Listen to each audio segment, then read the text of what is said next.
What's up, everybody? Welcome to the Spread the Positive podcast. I am your host, Trent Denson, founder of Spread the Positive and STP Productions, where our mission is to bring light to what's going right and to showcase and facilitate efforts that are making a positive impact in our local communities and beyond. Be sure to check us out, spreadthepositive.net. And also, if you're looking to get involved with the STP Podcast Network, please reach out and just check out all the amazing shows that are on the network. We continue to grow. We continue to build. Be part of the solution. Be part of what's going right. Welcome to the show.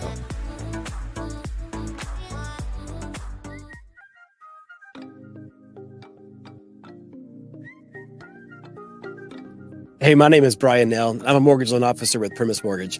I want to tell you that I absolutely love being a member of the Spread the Positive Network. It's such a great mission and helps bring so much positivity to our community. It's truly be a pleasure to be a part of what they do. There are a lot of ways to navigate financing a home, and in markets like this, having the advice of a trusted local professional is key to making sure you get the right advice for your specific circumstances. Whether you're interested in the purchase of a new home, second home, or have a need for a refinance, I'd love to earn your trust.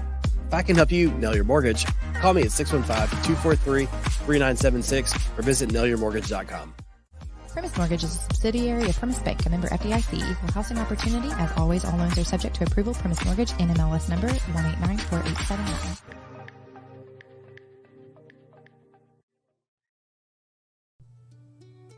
This episode of the Spread the Positive podcast is brought to you by the 1200 Club supporters. Huge shout out to our good friends, Mary Fugit with Gateway Title. For all of your real estate closing needs, be sure to hit up Mary over at Gateway Title. The team at Gateway is second to none, and we highly recommend them for all of your real estate transactions, refinancing needs, and anything of the sort. Please check them out. Huge thank you to Mary. As always, we love you. Casey Broach with KK Fitness Training. Casey is a personal trainer on the Faster Way app. She has actually gone through the Faster Way herself. This app has a crazy proven track record of helping people get to their fitness goals quicker with a healthier approach, and it's changing people's lives around the country and around the world. Casey is killing it in this area. She is passionate about helping people. She's done it herself, she believes in it, and she can walk you through this entire process. So be sure to check out at KK Fitness Training on Instagram, and you can reach out to her via email, kkfitnesstraining@gmail.com. Big shout out to you, Casey. Keep killing it. We appreciate your continued support of the 1200 Club here at Spread the Positive. Thank you so much.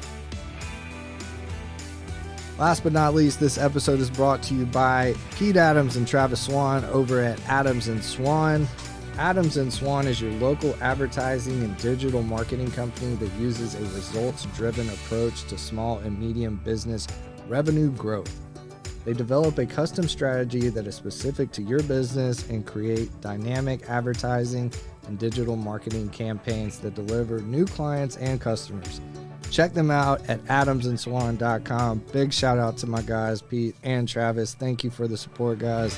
Means so much. Can't wait to have you in. Y'all be sure to check them out. adamsandswan.com.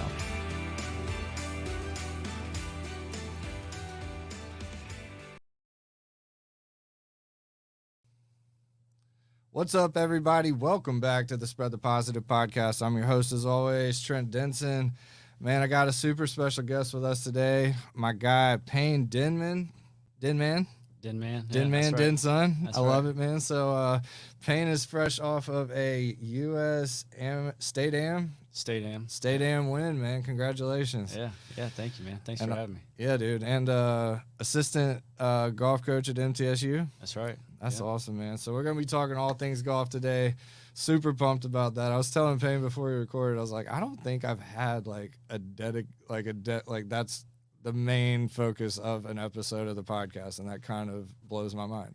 Yeah, hey, maybe the start of something cool. That's right, man. I'm pumped for it, man. So the way I like to do it, Payne, I like to take it back to early passions, kind of what childhood was like, kind of what shaped you into the greatness that is today, man.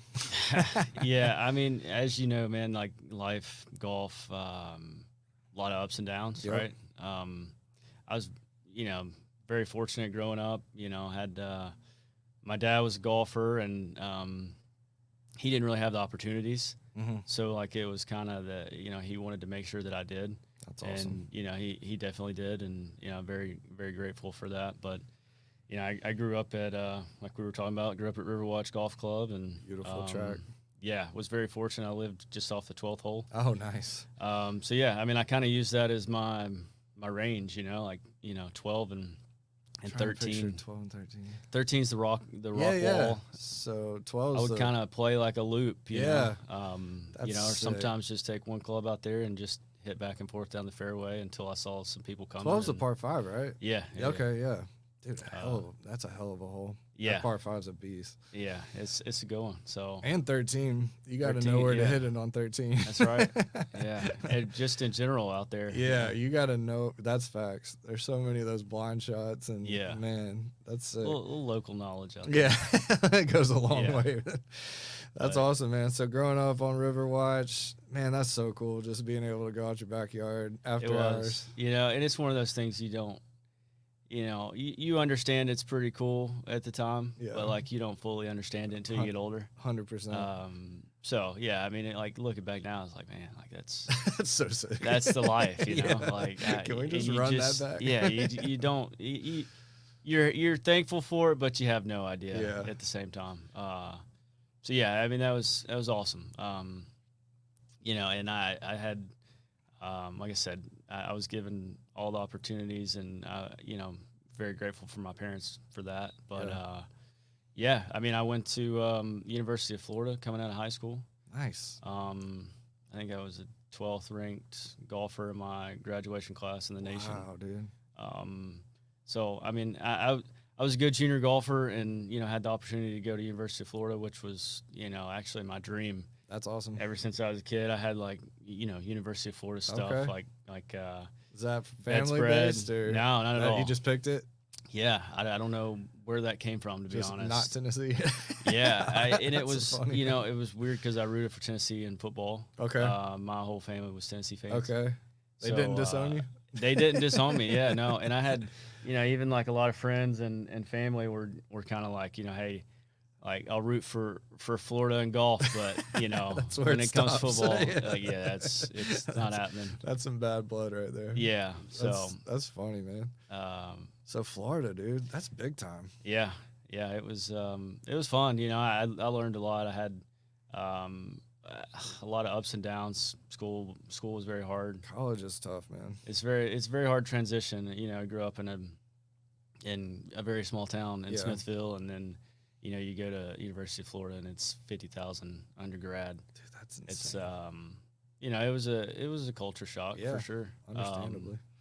And our team was really good. We were ranked number 1 that pretty much whole season, and Jeez. our top 4 guys were so good. You take 5 on your travel squad. Our top 4 were so good, it didn't even really matter who played the 5th spot. It didn't seem like That's crazy. but I missed out. I think I played like twice, maybe my freshman year, and I missed out several times by a shot here, a shot there. Was close, but it's There's levels, man. it was a constant grind, and I was, like I said, struggling in school, struggling managing time. Dude, I bet. Are you like, what are the requirements golf wise? Like, is it all day, every day? Yeah, when you're it's outside of class? Essentially it's your job. Yeah. Like when you're, that is literally your job while you're there. Obviously you gotta, you gotta keep up with your academics and do well in school. But other than that, you pretty much, you got workouts 3 days a week. And we down in Florida, we would do 7 a.m. qualifiers on Saturday. That's so tough. coach would make sure that we, weren't out too late on Yeah. Friday night. If we Yeah. were, then, probably going to pay for it. Oh yeah.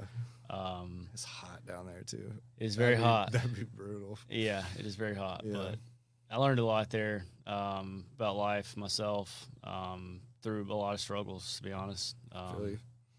But yeah, I ended up, I was there for a year and a half, and made the decision that, like, maybe this isn't for me. I had some family stuff happen as well. And so I wanted to come back closer home, and for whatever reason, it was like God had like pointed me in this direction. And it was Middle Tennessee. I had a buddy here, Brett Patterson.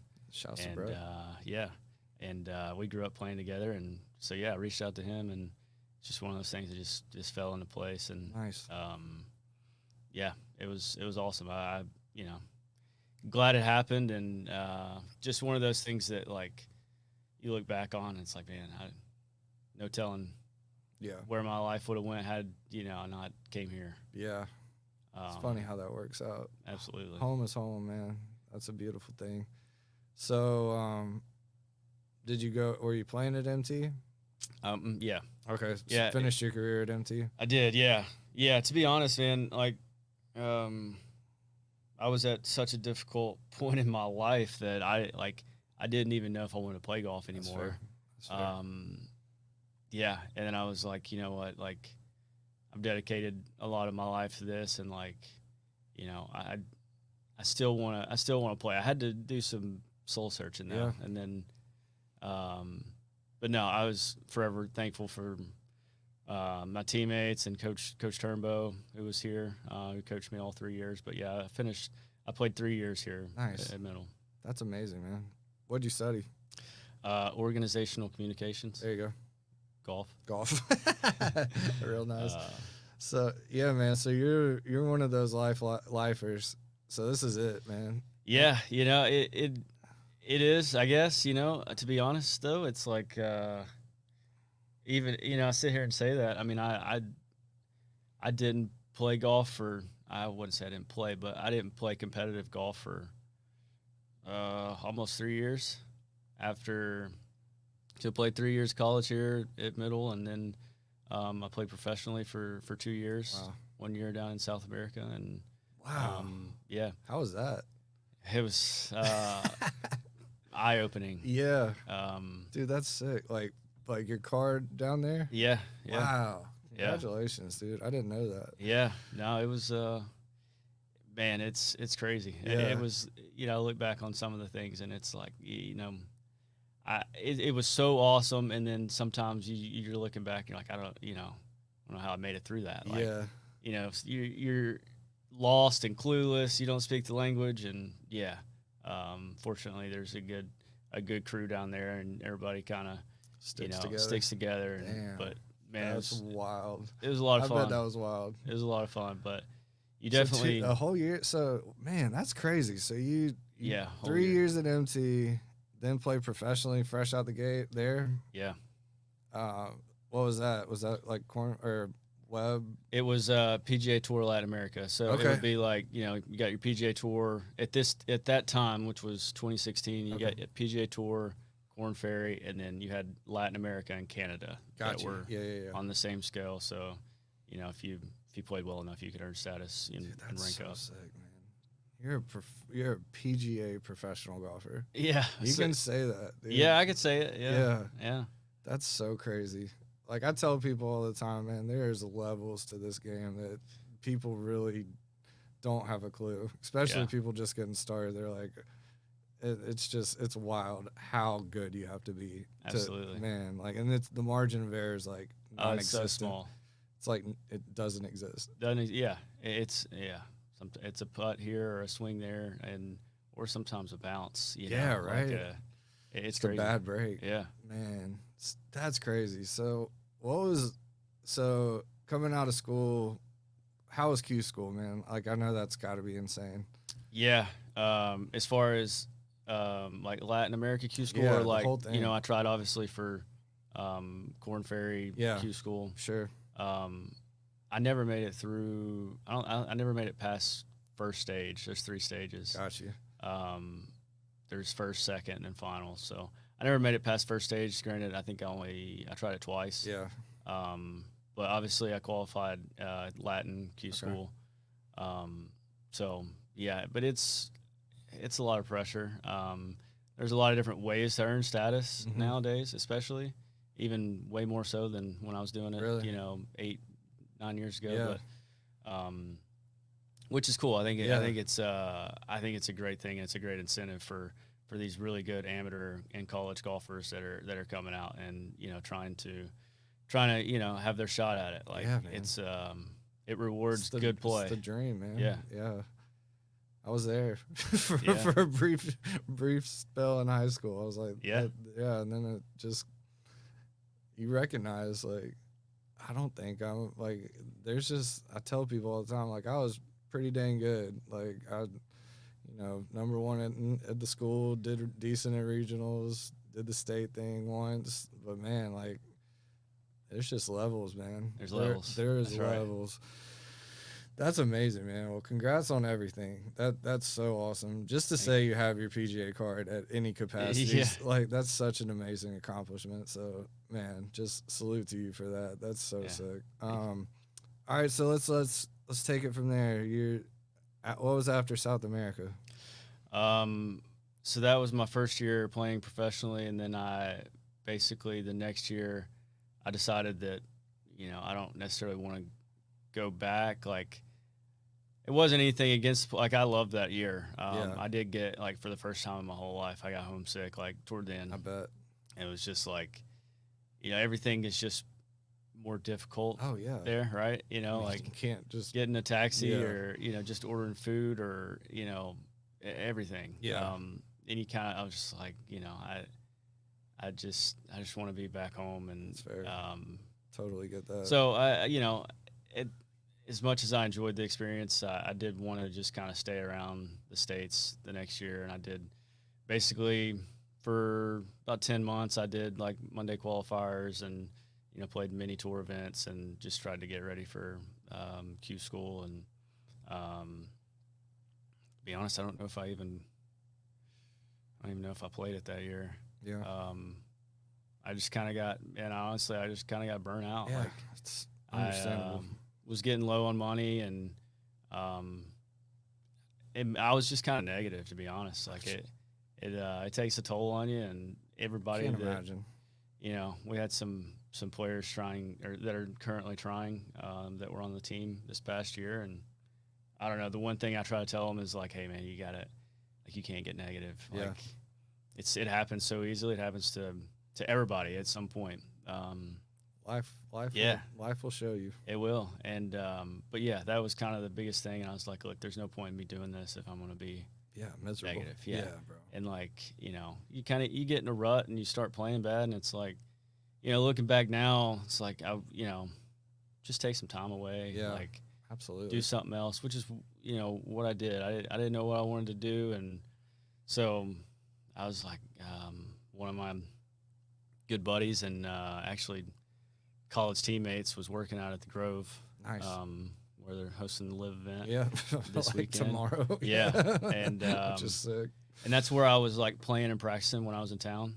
That course is crazy too. It's awesome. Yeah. It is awesome. It will humble you quickly. Yeah. So. Yeah, it's not easy. Yeah, so I started working out there, just like, I was like, I don't know what I want to do.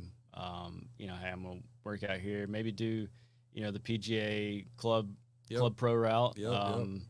Maybe end up working for a member. I don't know. Yeah. But like, I just know that, like, right now I feel, I don't know, worthless, and I need to like just do something, just start making some money, and whatever it is, doesn't matter. Just some purpose. Yeah. Yeah. I feel that. And started doing it, and I would play golf maybe, I don't know, once or twice a week. Yeah. So it was Out a break. there? Yeah. Yeah, that's nice. Yeah, or on Mondays were our day off. Yeah, and for sure. We'd maybe go play like just random places on Mondays. Sure. But yeah, it brought me back to, like, for the first time in a long time, it was playing golf that It's just fun. didn't matter. Yeah. I was playing with buddies, and it kind of got me like, I obviously, you never know which comes first, having fun or playing good. But like, obviously it's a lot more fun when you're playing good. Absolutely. But, to play good, I think you also, you kind of have to have fun too. Absolutely. I feel that to my core. Yeah, absolutely. Yeah. And it's, golf and fun sometimes don't mesh, but it's hard to find that fun sometimes, which is wild. it is. But But it takes you back to, like, that's the whole objective of this, it's to have fun. It's to play the game, not to, be getting overly analytical or trying to do stuff that is really not in turn helping you. Yeah. Like it's just, it takes just you back makes to the you so simplicity mad. of it. Yeah, bro. Yeah. Just getting mad out there. Yeah. Dude, I've had, not proud of some of my moments. Hey, me me either. Me and either. looking back, I'm like, what was I even trying to do or trying to prove? And it's just, it's the game though. Like that's what it does to you. It's the nature of the game. Man, it'll just drive you legitimately insane sometimes. Yeah. But man, I feel that. So working at the Grove, finding some purpose, getting back to having fun with it. And then what? Just started like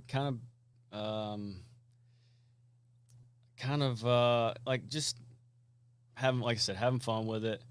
I didn't know what my future was holding. I started playing better. Part of me was like, I don't know, maybe do I try again? Because I was still technically professional. I hadn't applied for amateur status back, and That's awesome. ended up I got a job offer from a member who was a good golfing buddy of mine, and in logistics, which I knew absolutely zero about.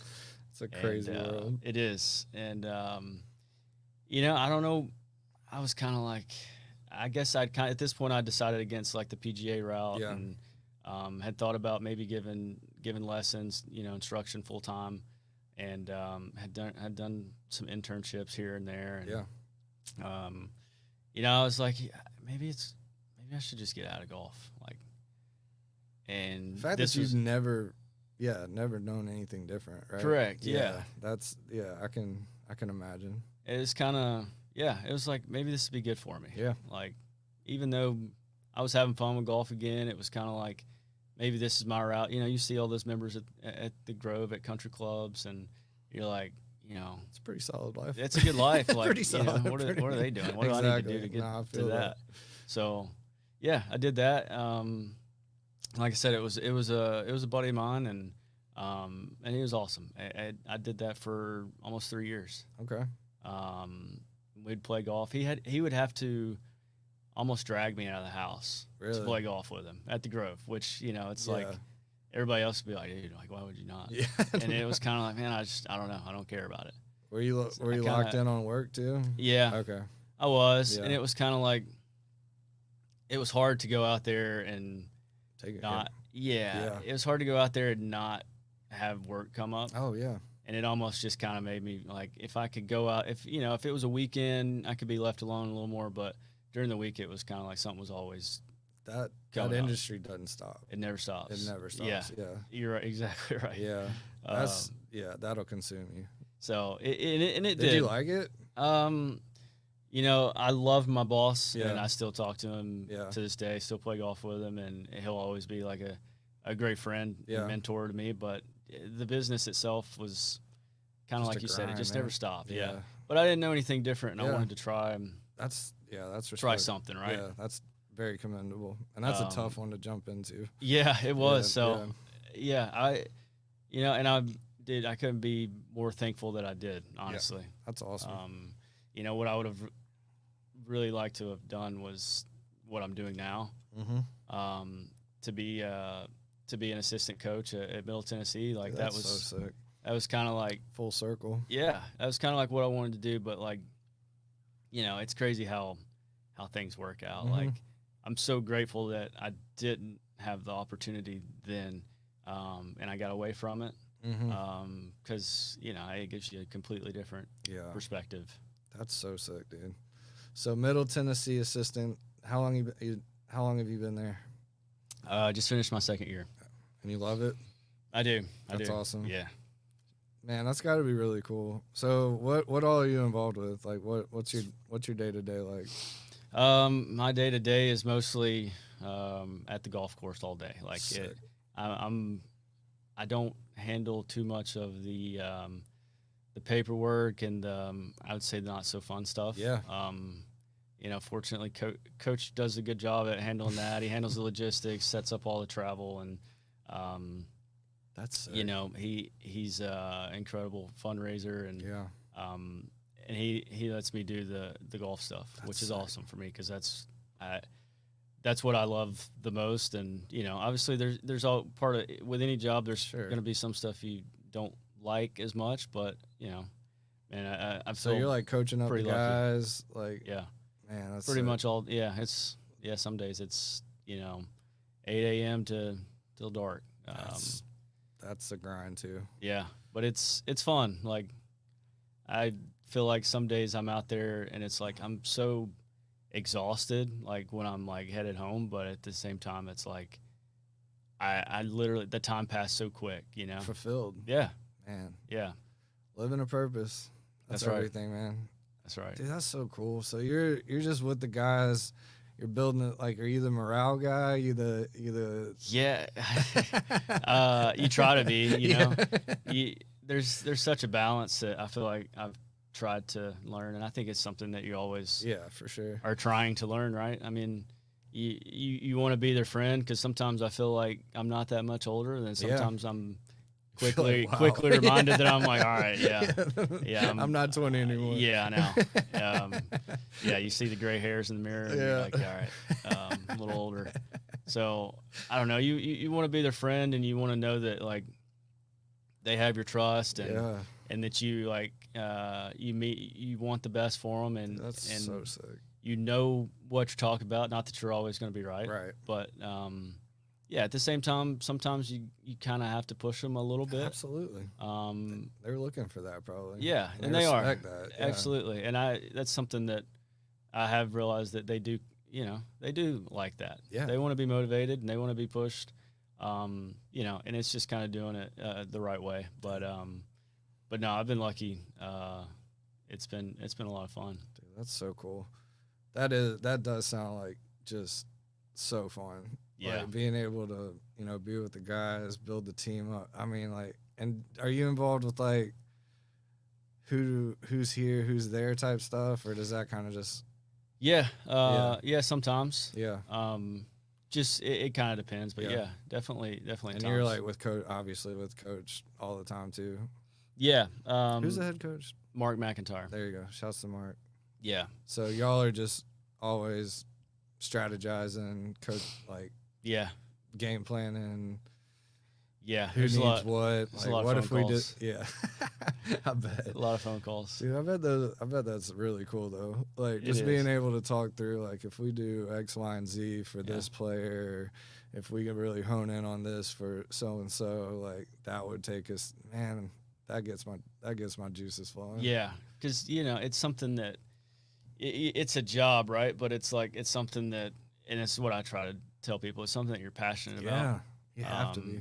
And coaching's tough, dude. It is, but it's so rewarding. It is, yeah. It's like you're part of it, so you still feel like all the same. The team, that team environment.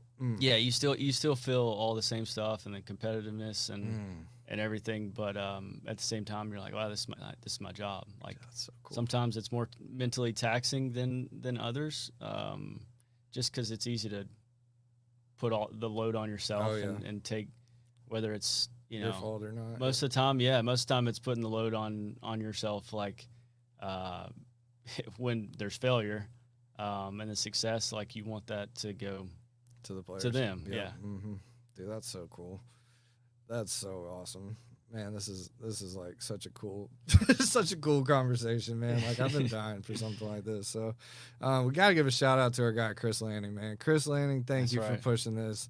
We've been talking about this for a minute, and I was there for some of the celebration after the state am, man. So I got questions. I want to go through that process, and then, like, just that final round, if we can just kind of hone in on some of that, man. So take us through, like, that's a grind too. Like, people don't understand like the state am level, man. That is no freaking joke. So where did it start, and just kind of Cliff Note version to that final round? Yeah. I mean, honestly, I haven't played. I did play the state am 2 years ago. Somebody asked me the other day, when was the last time you played, for competitive rounds, like individually in a row? And I'm like, I don't know. Wow. but it was 2 years ago. Prior to that, I couldn't tell you. Wow. It's a lot. Yeah, Dude. it's a mental grind. I think, going into the week, So you were qualified, or I was exempt. okay. Yeah, I was exempt due to, I think, maybe state open last year. I finished like 6th or something. Top 10. Yeah. Can't remember exactly, but that got me exempt into basically everything this year. Okay. And so yeah, it was. I don't know. I was playing pretty good. Like played practice round with some buddies, and had a little match, and was playing good. And I was, just kind of like, well, I mean, I'm just gonna go out and just like it's the same thing. Like I'm not gonna overcomplicate it. Like, just gonna trust what I've been doing and trust myself, and just try and let it happen and stay out of my way. That's awesome. I had a few hiccups the first day. I shot 70, which on paper is definitely not a bad round, but what was par? 72. Okay, so solid 200. Yeah, solid. Seems it was it's always frustrating though when you feel like when you make a couple hiccups. I hit one ball in the water, and it's just bad swing, whatever, it happens. Got to deal with it. And then I think the hardest part was I 4-putted the last hole. That'll sting. Yeah, you talking about frustration. Oh, to finish up too. That's tough. Yeah, that's to tough. finish up. Yeah. To be honest, I mean, I hadn't been that frustrated in a while. I can only imagine. That's tough. that one that hurt, and it I had to, and I get it, like it's part of it. Where was it? Sorry. It was Tennessee National. Okay, that's right. Tennessee National in Loudon. Yeah. Hell of a track. It is. It's awesome. Yeah. I love that place. Yeah. But yeah, anyway, it's not a good feeling, right? To finish all right, poorly. So day two, we bounced back. Day 2, we bounced back. Yeah. Let's go. Played solid. No real mistakes. I did. Once again, I 3-putted the last hole. Oh man! So it's 2 days in a row where I'm like, like I hadn't played. What is the last hole? Well, it was different both days. Started on the back the first day, started on the front the next day. But, okay. Both of them are par 4s. Okay.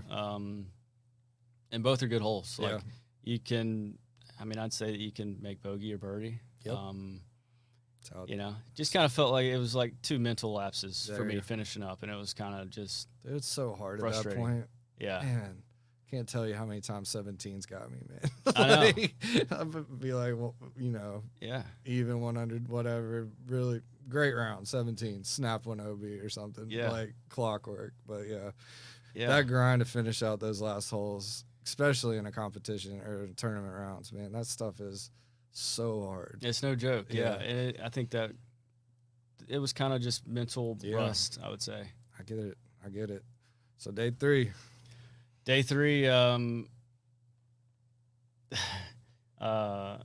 came out, and like I said, I played great the first 2 rounds. I just had, just some errors that like I typically wouldn't make. Sure.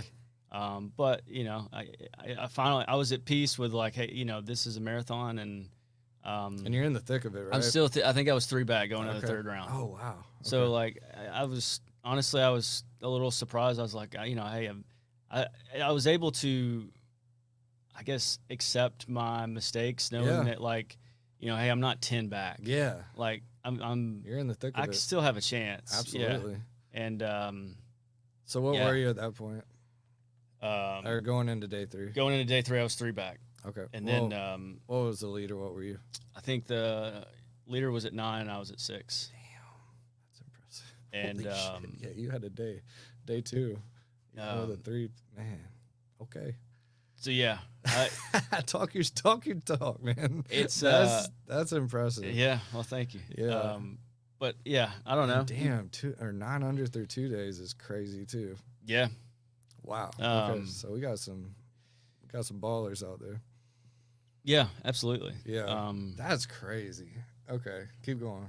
So day 3. Yeah, day 3. I don't know. You're kind of thinking, well, you're 3 back, and like, let's like pedal down. go. Like, let's go. Excuse me, let's go. Yeah, like you feel like you have to, and you're like, hey, like, and it's honestly, it's a great way to play golf, right? Like, yes. instead of being afraid or timid or whatever. And it's not that I was the first 2 days. I just made mistakes, and I got off to a great start the third round, and I think it was 4 under through 5. And For the people, that's insane. Good job.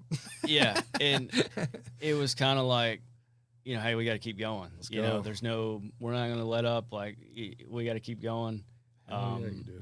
So yeah, fortunately, kept playing solid.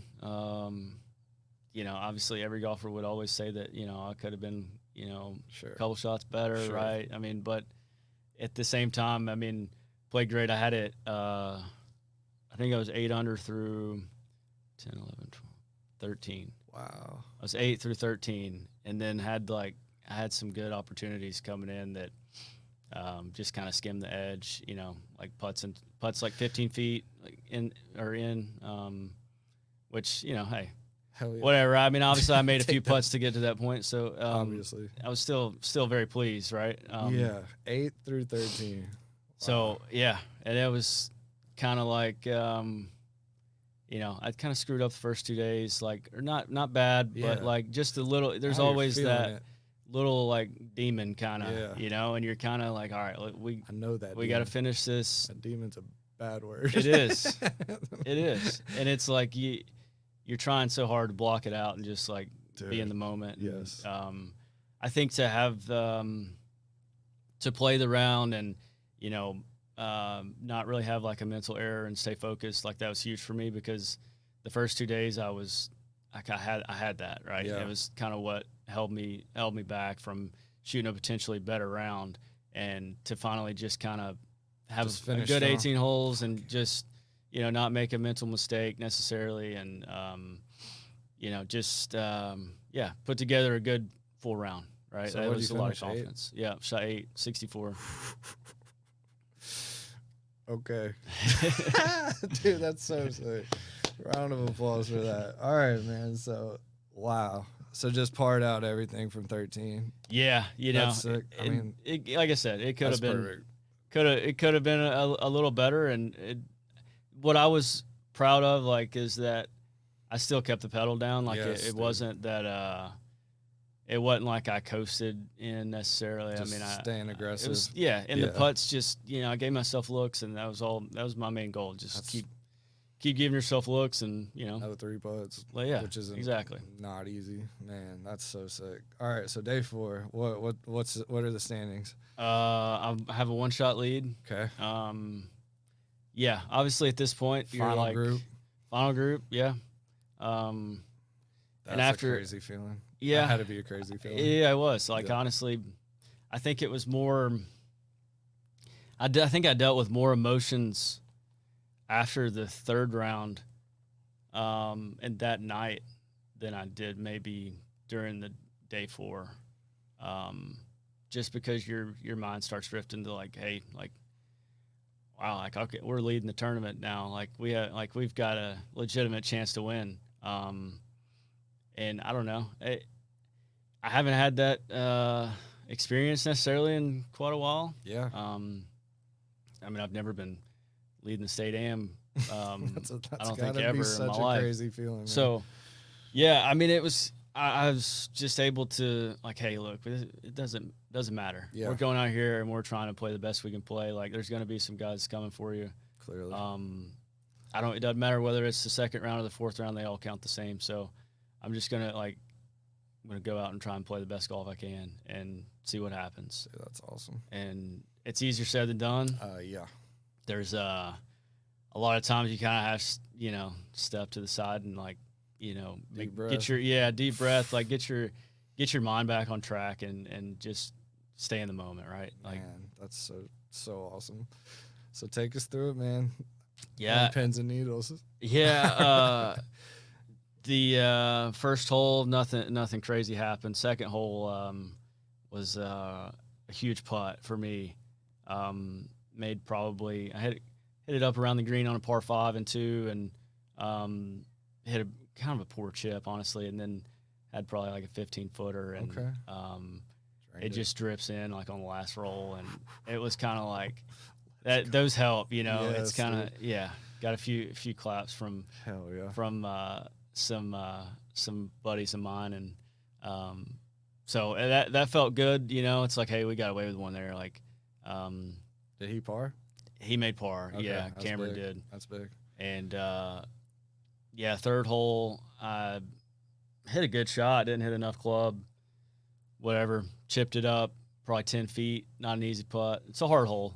Par 3, obviously. Par 3. Yeah. And Cameron was already in for bogey. Okay. And it was kind of another big putt once That again. was big. Like 10-footer to save par. save par, yeah. And it just center cut, and it was just kind of like, you know, hey, this, like, we riding. Yeah. We riding. Yeah. But you know, you're thinking too, it's like you never know what's going to happen, right? You gotta keep doing this all day. Like, I don't care if you have a 10-shot lead. Yeah. 4 hours. It is a long day. And to preface, sorry, I should have probably said this before. I think I was talking to my mom, and she actually she came up for the final round. Nice, man. And but she was asking me, like, when I was driving to the course, she was asking me, she's like, so if you win, like, what does this get you? And I'm like, Mom, like, let's not talk about that. Yeah, right now. I don't want to talk about it. Like, you know, no offense, you know, but like, hey, if we win, then we'll talk about it. But right now, it's gonna be a long day. Yeah. Like, and I think that having that mindset helps, you know. Dude, that's huge. Like, I'm not gonna get ahead of myself. Like, just because I'm winning the golf tournament after the third round doesn't mean anything. Yeah. It's a 4-round tournament. So, yes. But yeah, sorry. That's huge, Back man. to that's huge. Yeah. All right, 4. 4, I hit. It's par 5. I hit 2 great shots. Had it probably 30, 40 feet for eagle, and 2 putted, lagged it up to, you know, a foot or so. Let's go. And Cameron had he hit it left of the green, tough up and down, makes par. So Grinded. at this point, I started 1 up, so I picked up 3 straight shots. Yeah. So 4 up. Yep. Essentially, yeah. Yeah, 4 up. So 4 up going into 5. 4 up going into 5, and I thought I hit a good drive. It actually came up short in the bunker. Wasn't terrible though. Was able to still hit it out on the green, and probably had 15, 20 feet. And Cameron had he kind of done the same thing. I putted first and hit it. Lagged it up there, like, just good speed, made 4. And Cameron actually, his power lips goes down like probably 7 feet for par, and he misses that. Oh. And so that was the first time where I was like, okay, I don't know what anybody else is doing other than the guys I'm playing with, but I was like, there's a little comfortability. Like, now I could, if nothing changes, like, I could maybe back off on strategy a little bit, as opposed to, like, you know, still trying to have the pedal down. Yeah. And then, you know, as golf will have it, the very next hole, he holes out from the fairway for eagle. Holy crap. Which was good for me, honestly. I think that how far? He probably had 120 or so. Wow. Yeah. And hold it. You hold it. Like that'll catch your attention. Yeah. Oh so my I gosh. was, Dude, you know, so crazy. I'm up 5 and thinking, or as far as I know, unless somebody else is doing something. Sure. Yeah. It was crazy, but it grabbed my attention. It's like, hey, you knew it was gonna be a long day, man. Like, don't. Yeah. It kept it's not me all from gas, no brakes, but yeah, we gotta keep that gas pedal. It kept me from drifting Sure. a little bit. Dang, dude. What'd you do on that par? I made par. Okay. Yeah, and the next hole was short par 3, and he hits a good putt, almost makes it, and I had a really good look, and probably 10 feet, and skims the edge. So a little frustrating to have such a good opportunity and not make it. It was a very easy putt, I felt like, but anyway, it did, you know. Yeah. Go to the next hole, no big deal. Yep. Still up 3, right? Yeah, still up 3. Okay. And then he hits it to probably 2 feet on 8. Great shot. What can you say? I thought I hit a great shot, and it came up a little short, and I had 20 feet. So I 2-putt for par. He taps in for birdie. Now we're at 2. And you at this point, like it's like at any point, right? You can at this place you can make a mental mistake or a bad swing, and it could be a double bogey, and the other person makes birdie. Yep. I think that's what is great about that course is it presents, good golf shots can promote birdies, but bad ones can promote bogeys and doubles, right? Absolutely. That's what a good course absolutely has to do. Yeah. Yeah, 100%. Yeah. So we go to 9. 9. Okay. This is where shout out to Chris Lanning for this. Shouts to Chris. Yeah, no, I was messing with him. I get up. Cameron hits a great drive, and I hit it right. Not a good, worst swing I've made probably in the whole event, aside from maybe one in the first round. Yeah. Came out of nowhere, and I'm just like, goodness, like this is, it's a re-tee essentially. If I don't find it, it's in the tall grass. I hadn't been in the tall grass all week. I don't even know what it looks like. And I knew it looked thick, right? And I'm like, I'm gonna have to re-tee. Like, I'm gonna make double, and we're gonna be all square going into the back 9.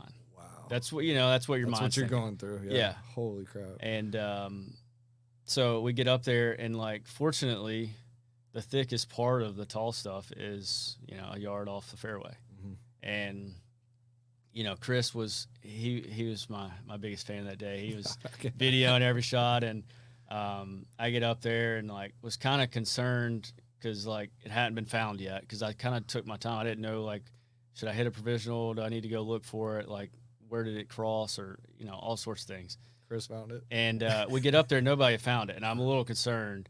And then I was like, I think it's farther back, and then we start looking like a little farther back, and Chris like got it. And so shout outs to Chris. Yeah. Granted, like it was like we would have found it given like maybe 20 seconds, but sure. Time is definitely like a premium when you're looking for it. Yeah. And somehow it's like, I mean, it's a good lie. And I was like, wow. Like I just went from thinking like I'm about to make double, and now I've hit it in the tall stuff. And the other guy in our group, Patton, he hit it in there as well, and we both fortunately hit it in the area where it was just happened to be thin. And so that's insane. Yeah, and those are the breaks that like change everything, like momentum wise. Holy shit. Yeah. I fully deserved to have to re-tee. I had a terrible shot. Hey, but golf man, gods in your favor. The golf gods were were looking out bro. for me. And what'd you do? I hit a great shot. Honestly, like I hit it. What club was it? I hit an 8-iron out of there. Like I said, it was a good lie, but like still, I couldn't really like fly it on the green. I had to like kind of. I mean, I still had tall grass. So I ran it up in between, 2 like pot bunkers that were probably 8 yards apart, and hit it on like the fringe, probably 20 feet. Wow. 2-putt and run. Get out of there as quick as you can. What did Cameron do? Cameron hit it probably 25 feet, 2-putt as well. Okay. So no blood. 2 up going into the back. Yeah. And at this point, I'm not a big leaderboard watcher. I think it just kind of gets. Yeah, I think it kind of gets me out of my rhythm unless I know I get to a point that like it really I need. Yeah, I need to know. Yeah, right. Sure. So I see on 10 they've got like a leaderboard, right? And you can't help but see it. And I'm like, well, it would be good to know. Like I know how I stand with Cameron and Pat, and it would be good to know if anybody else is doing something, right? Yeah, for sure. So I look, and nobody else really was. Yeah. So I was like, all right, let's go, Tom. Unless something happens, like this is between Cameron and I right now, and that's good to know. It was good to know. Yeah. Kind of singular focus, and you can kind of eliminate other things. So, both par 10, 11. Cameron gets a little bit of a bad break. We both hit it in this fairway bunker on the right. It's par 5, and we both elect to try and push it up there close to the green, which was, maybe questionable. Yeah. I had a buddy. I pulled out a hybrid, but I knew Cameron hit it in the bunker, and kind of looked like it took a crazy kick. And some of those bunkers, you never know what you're going to get. So I knew I had 220 or 218 to carry this one bunker, and I had a pretty good lie. The ball was a little below my feet, and I was kind of like, man, if I can just get good contact and I can hit this over that bunker, like it's an easy up and down. Yeah. And so I pulled out a hybrid, and I had a good buddy of mine said that he was watching, and he said, man, when I saw you pull that club, he said, I almost went over there and tackled you. I'm not gonna lie. And I was like, yeah, that's so good. In my mind, I was kind of thinking like, man, this is a little bit of a statement if I can hit the shot, and if I thin it or if I chunk it a little bit, like it's still gonna kind of roll out, Sure. like, and still be okay.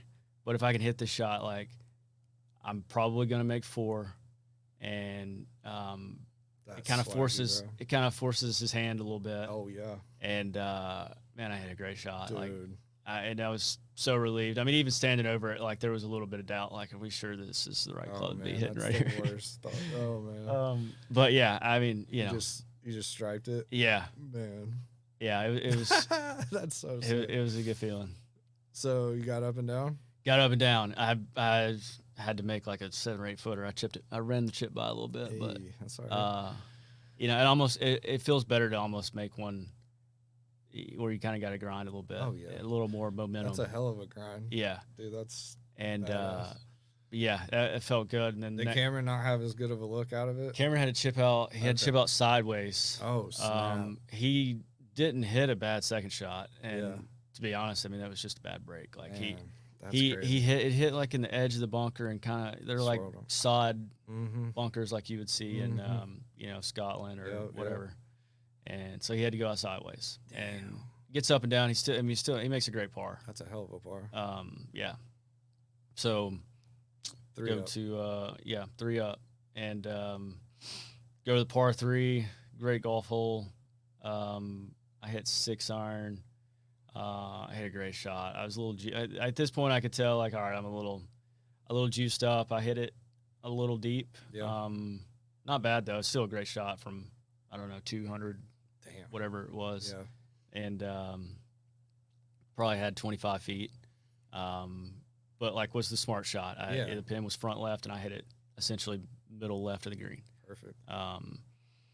And Cameron hits his in the left bunker. Short-sided, not an easy shot. Hits a great shot from there, and then he hits a great putt too. It almost goes in.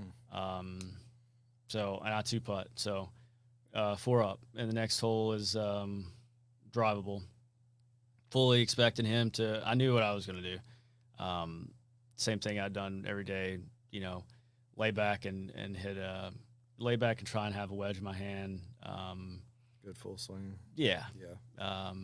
Cameron elects to hit driver. I fully expected that. He hits it up just short of the green, and heck of a shot, really. Yeah. And I hit a good wedge to 10, 12 feet, which is all I was trying to do, right? Man, shouts to you for the composure and not getting crazy. Yeah. I mean, if it worked the first 3 days, probably, That's awesome, though. Yeah, you never know, right? You never know when. What'd you hit? Just like a little hybrid or something?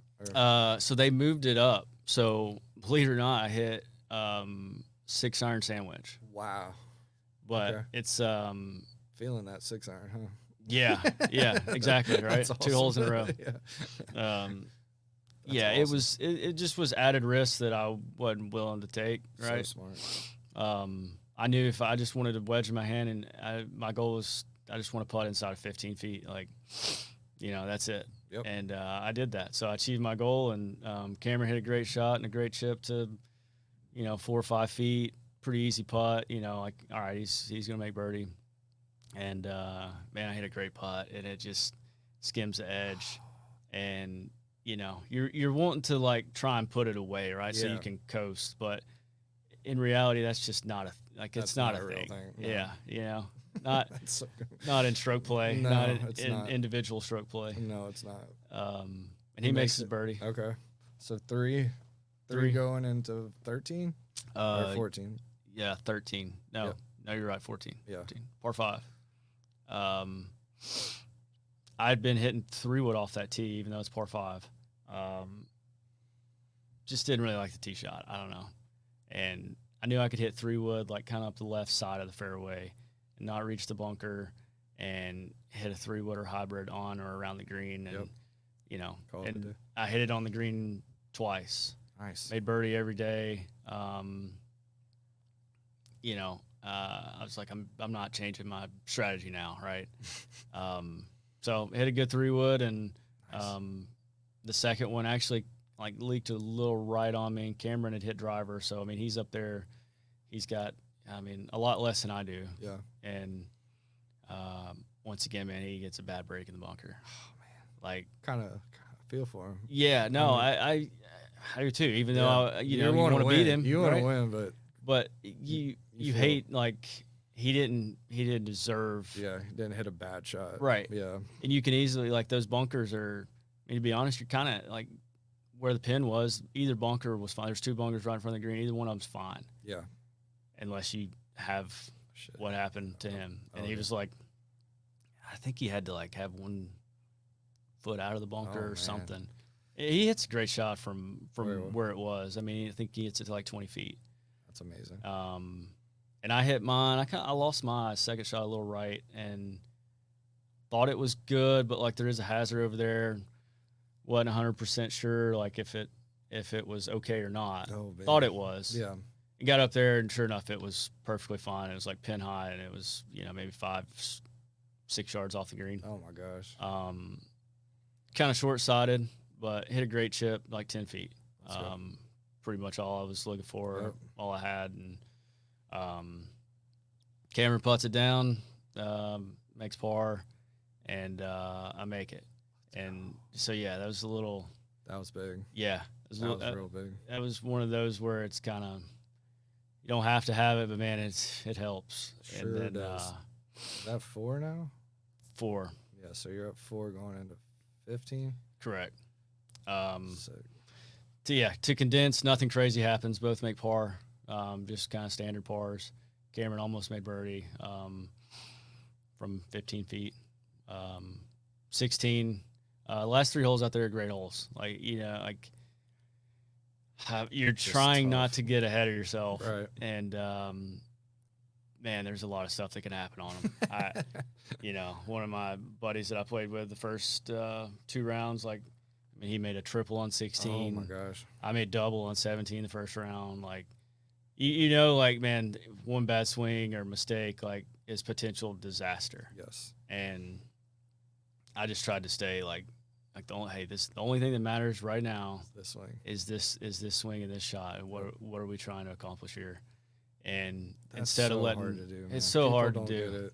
People don't get it. Yeah, That's- you have to, because right. I mean, you got like all the demons of, you know, don't hit it left or don't hit it right or don't chunk it. Yeah. Don't skull. and then, Yeah. you know, you Mhm. start thinking like that, then it's like you're not even thinking about what you want to do, Exactly. right? That's And well said. I was able to stay in that and just get so focused on what I wanted to do, and then just try and, you know, like, I'm not gonna force anything. I'm just gonna let it happen. Like, Beautiful. And yeah, So- hit 2 great shots on 16. It was borderline right on the second shot, but, you know, it was kind of where I was trying to hit it. Mm-hmm. And I was on the right fringe, probably 30 feet. Cameron hits 2 great ones. He's got probably 15 feet. I had lagged it up there. Almost made the 35 footer or whatever it was, Wow. but it rolls about 6 feet by. You know, Terrifying. tester. Terrifying. Yeah, terrifying. Yeah. And Cameron makes it for birdie. Okay. Great putt. I mean, hats off. Like, Yeah. you're like, okay. Like, you need, and I know, and fortunately, I think having the mindset, like, I know he's a great player. he's not going to go away. No. He's going to keep coming, and you're going to have to keep responding, you know, Yeah, like, that's so badass. so now it's 3, but I still have 6 feet for par and 2 tough holes, you know, even after that. So it's kind of like, you This know, is big. yeah, it doesn't, big. 3 shots is, 3 shots seems a lot more than 2, right? Yeah, it really does. And that a big momentum swing on top of that. And man, I got up there and, one of the best strokes I think I've ever made, and just center cut it. Like, yeah, I was pumped. I told somebody that was like, that kind I could breathe a little. Yeah. Like, I still had 2 tough holes, but yeah, that's so sick. I felt that helped me. I was like, That was hey, big. we're here. Like, we're in the moment, and we're not afraid of it. Let's keep going. And So he tees up first. He tees up first on 17. Yep. And scary hole, man. I'm not gonna lie, especially, you know, under those circumstances. Yeah, I can't. It's all over. It's all over. No, it's par 3. All over water. Oh wow. Okay. Oh, Yeah. Wow. And it's one of those you can't get too cute with it. The pin was kind of on the front. If you hit it, I'd say pin high, 5 yards right, you might be in the water. So you've got to hit a good shot, Yeah. right? And it's 175 yards, I think. Oh my gosh. So Cameron gets up, juices one. He was, you know, adrenaline's full on for coming both off of that us. bird. Yeah. Yep. He hits it a little long left. Still not a bad shot. He's on the green. And, you know, I'm sitting there, and it's kind of like, I think I have the right club, but you just, you never know. And Wind a factor at all? Yeah, yeah. The wind, not really. Okay. Maybe a little bit of help. Okay. Perfect. Okay. Ball was carrying really nice because it was hot. You Yeah. know, really hot out. But, yeah, man. And I've got this swing on video. Landing was right there. Hell yeah. My fanboy.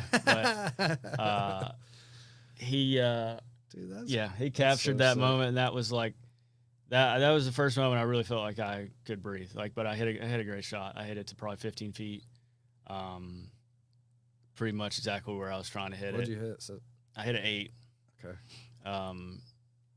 So That's pretty so sick. pretty standard. I felt, you know, hey, I just hit this thing straight and solid, right? Yeah. Make good contact, and it's right, you know. Yep. And Cameron 2 putts. I almost make mine, skim the edge. But you know, Just easy tap 2 it. putt, Yeah, stress free. So go to the 18, and you know, it's a little tricky of a tee shot. Feel like once you get past the tee ball, it's not too hard of a hole, but Gotta hit a good one. you just never know. Yeah. Gotta hit a good one. Cameron hits a good ball, and then step up and made a great swing. Nice. Like, such a relief to see it, like, you know, Going look where you up and wanted to. going down the fairway, because there's definitely some things that can happen on that hole. You know, and just under the moment, like, gotta make a good swing. And So sick. so yeah, center of the fairway, and you know, at this point I know where I stand, and I was just like, the pin's back. One more good swing. One more good one. Like, Yep. it's not done. Like, stay in the moment. Pin's back left, and like, it funnels off. Like, if you hit it long, it kicks away pretty hard. And you know, at this point, it's like, I know where I'm at. I'm 3 up, and I'm just hitting this thing in the middle of the green. Like, literally trying to hit it center of the green, 40 feet away. Yep. That's it. How far out? I probably had 184 pin.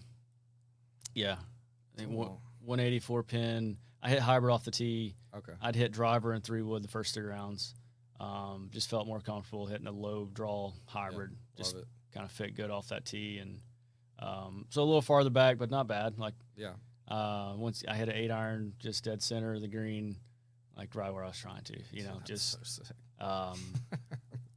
it's just like, hey, all we're trying to do is even if we 3 putt, you're fine. yeah, you know, he's got to make eagle, right? Yeah. Got a hole out from the fairway, and he hits a great shot. And actually, you know, I think just once again, kind of adrenaline, goes a little long, and then almost dunks the chip actually. Wow. Yeah, but runs it by, and he makes bogey. But in his case, it didn't matter. No. You know, he's trying to win and give himself a chance, and he did what he had to do. Yeah, Yeah. and What a finish though, man. That's clutch, dude. Thank you. That's so sick. Yeah, State AM champion, man. yeah. Congratulations. Yeah, thank you for doing that, man. That was selfish. Yeah, for me. sorry. But Well, no, I love these. I could go over rounds with people all day. Well, day, yeah. so. No, to me, honestly, it feels like I hate doing it because, you always have people that will do it, and you're like, okay, I don't really care. And so this is a pretty important. I appreciate you listening, and Yeah. most of the time I understand people don't care about the shot by shot, but Dude, I live for it. Short. I tried to shorten it as much as possible. No, you killed that. That was a great recount, man. That's so awesome. Congrats, man. That's such an accomplishment. Thank you. You are the state amateur champion of Tennessee. Like, that's a hell of a title, man. Sounds crazy to say. Yeah, man, that's so sick. I do want to ask a couple of the go-to questions as we wrap up, man. Yeah. And you kind of hit on these, or a couple of them throughout it, but, spread the positive. It's, positive mindset and, trying to be aware of the energy you're carrying and how that affects other people. So when you are down and out, or like even golf related, if you're in a rut, what are some of those tools in the toolbox to kind of switch up a mindset or try to get out of a bad headspace? Yeah, that's a great question, because that's always what you're looking for, right? Like, you have plenty of people that offer advice and to try and help, and you want to find something that works. But I mean, for me, I would say as a believer, some of that is my faith and prayer. Yeah, absolutely. But I mean, aside from that, is really controlling your thoughts, your inner thoughts. I've spent a lot of time reading over the years, and a fair amount of psychology and positivity, somewhat self-help books. They go a long way. They really do, man. And like we said, there's so much negative in the world. There can be, depends on what you listen to. Yeah. What you focus on. 100%. But it's I think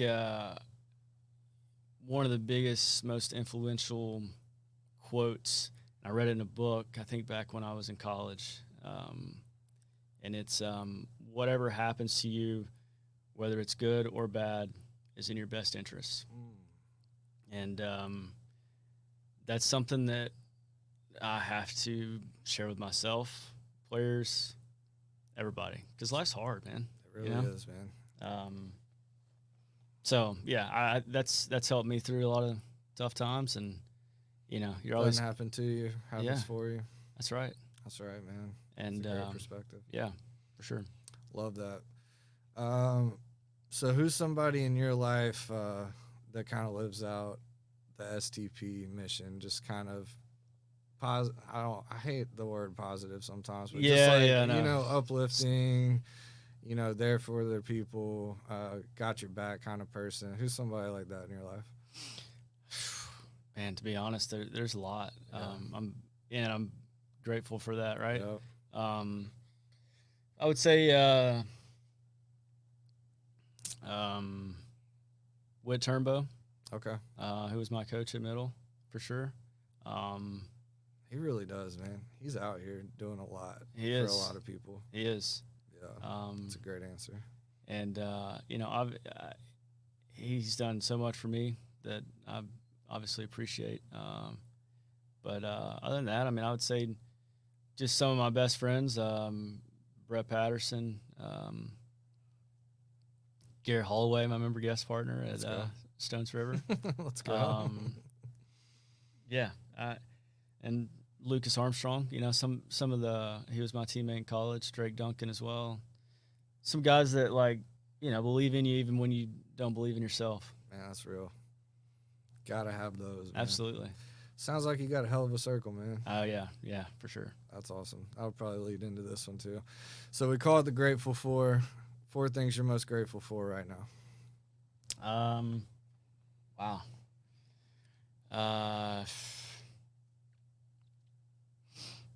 I would say just my relationship with Christ, first and foremost. My health, and then I'd say family and friends included. Yep, we'll say those 3. And then just the game of golf, man. You know what? I think mine might be the exact same. Yeah. That's it, man. Well, Payne, man, I appreciate this, man. This was much needed for me, man. We might need to talk off mic some more about really diving deep on some kind of golf podcast, because it's overdue. It's been brought up so many times and it's never been brought to fruition. So this might have been that catalyst that I really needed, man. So sweet. I appreciate you, man. I appreciate you sharing the story of the State Am. That's man, I can just see it, man. Like it's so cool to, go through shot by shot. And, this was Tim Ferriss, just quick side note. Tim Ferriss, when I was getting into podcasting back in the day, he always he had a podcast about how to start a podcast, and there's a line he said in that I'll never forget. He's like, people always thank me for, having these world-renowned people and whatever. He has access to like whoever, like he's the podfather, like he's the OG of OGs. That's right. But he made the comment. He's like, I don't do it. Like, this sounds crazy, but I don't do it for anybody else. He's like, I selfishly do this for me, and whoever else like can benefit from it is like cake. And like, this one was low key for me. So I really appreciate this one, man. So hey, man, appreciate you. Yeah, this was fun, man. Hope we can do it again. Anything we can do MTSU wise, man, get the guys on, anything, man. We're here for you. This is this was an honor, man. It's really fun to talk golf, talk life, man. That's what it's all about. Hey, I enjoyed it. No, it's cool to do it, man. First time I've ever done something like first this. pod? Yeah. Nice, man. For sure. Well, you killed it, bro. It was awesome. Yeah, no. I mean, obviously it's easy to talk about yourself when good things happen, but at the end of the day, it's about so much more than that, right? It really is, man. And you clearly live in way beyond the golf course, man. The stuff you're doing is a great fit for everything we're about. Yeah. So appreciate you for that too, man. Yeah, we'll wrap this one up, man. Payne Denman, freaking state amateur champion. We're out of here. Thank you for listening to another episode of the Spread the Positive podcast. For more information about all the things we got going here at Spread the Positive, please check us out, spreadthepositive.net. Get involved with our underwriting, advertising, sponsorship program, start a podcast, or if you just want to support the mission, reach out on spreadthepositive.net or any of our social media handles at Spread the Positive. Look forward to connecting with y'all and giving y'all another fire episode on the next one. Thank you, and we will see you then. Let's go.